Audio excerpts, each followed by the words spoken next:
This is GARIS Masculist MGTOW flyers. That is 2-3 page essays on the themes of masculism and MGTOW. Written by and read aloud by Prof. Dr. Hugo de GARIS.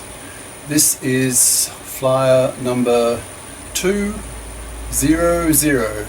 Ta-da! Milestone. Actually, it's a very old, one of the first flyers I wrote, which takes the form of a letter addressed to Sandman, who's a prominent MGTOW.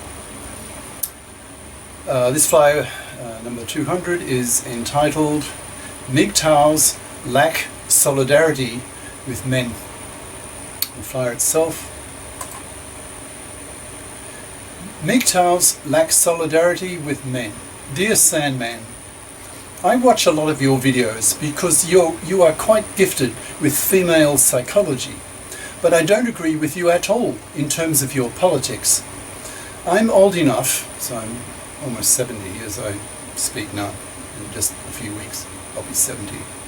I'm old enough to have seen the rise and rise of second wave feminism to the point of it going mainstream and being relabeled third wave feminism. This happened because a lot of second wave feminists pushed their ideology onto society and got laws and social attitudes changed. As a masculist, I see that men need to do the same. So these second wave feminists were my age.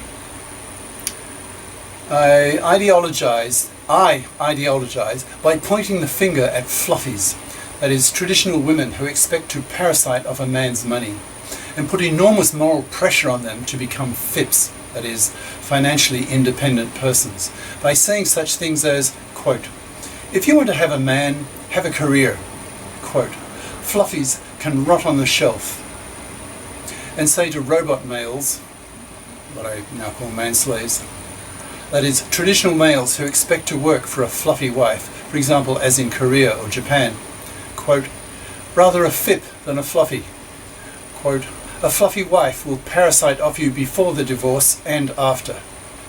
Fluffy feminists have had their feminist consciousness raised, equal rights for women, but not their masculist consciousness raised, that is, equal obligations for women, that is, sharing the burden of earning the living by getting a career-competent education, by becoming FIPs. Fluffy feminist divorce court judges and politicians have now financially massacred men in divorce courts to such an extent, e.g. the divorce rate's 50%, 20% chance of getting joint custody for men, forced child payments from men, equals slavery for decades, paying money to kids they rarely see. That millions of men have washed their hands of traditional gender roles and women in general and have simply walked away, hence the rapid rise of the MGTOW phenomenon, men going their own way, that is, refusing to marry and refusing to have kids.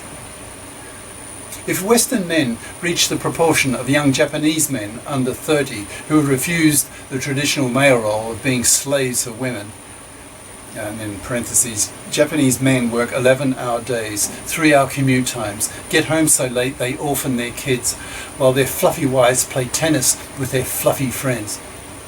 That is about 30%. Then that alone will cause a political tsunami in the West. This is an early flyer. The figures now, as far as I understand, is that in the West and Japan, it's about 70% of young men now, under 35, refuse to marry and have kids. 2/3 the population. Wow. That has consequences. Back to the flyer. The primary aim of the masculist is to wipe out fluffies and to educate society, to socialize girls, that they are to become as career competent as boys so that they do not parasite on a man as an adult. Fluffies are to be spat on as immoral slavers of men. The most effective way to wipe out fluffies is by men refusing to have relationships with them, thus forcing them to become FIPs if they want to eat. The masculists need to push their ideology onto society in the same way as feminism did, so that everyone is familiar with the basic masculist ideas, so that fluffy feminists also die out, so that custody of kids is automatically joint, and that the divorcing mother is expected to pull her weight financially just as much as the father when it comes to child payments. When the crazier, middle-browed, third-wave feminists lash out at men unjustifiably, for example, "all men are rapists," which is about as stupid as masculists saying all women parasite in men's money, then they should feel the same rage against them to make them realize that equal rights and equal obligations go both ways, are applicable to both sexes.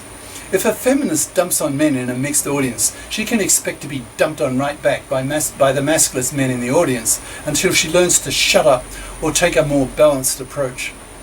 Masculism is distinctly ideological and political.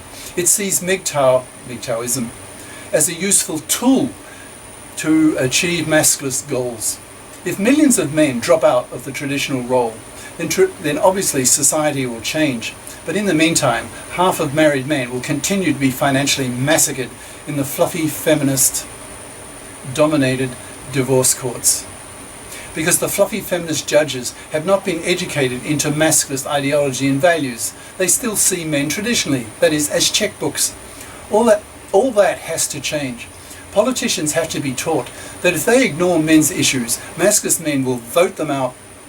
Masculists have to get on the media and sprout masculist ideas so that everyone is familiar with them and absorbs them, the way the feminists did in the 70s. There would be no third-wave feminists without the ideological work of the second-wave feminist thinkers who pushed for feminist changes in society and the laws. Now is the time for masculists to do the same for men. MGTOW alone will certainly shake up society and get it thinking, but thinking what? Masculism is needed to give society clear goals and what men want and need, which is justice, fairness and respect. Men are, after all, the superior sex. We outperform women on virtually all fronts. Cheers. Prof. Dr. Hugo de GARIS. Email profhugodegaris@yahoo.com. Website profhugodegaris.wordpress.com. YouTube channel name, de GARIS, Masculist, MGTOW, Flyers. Ciao.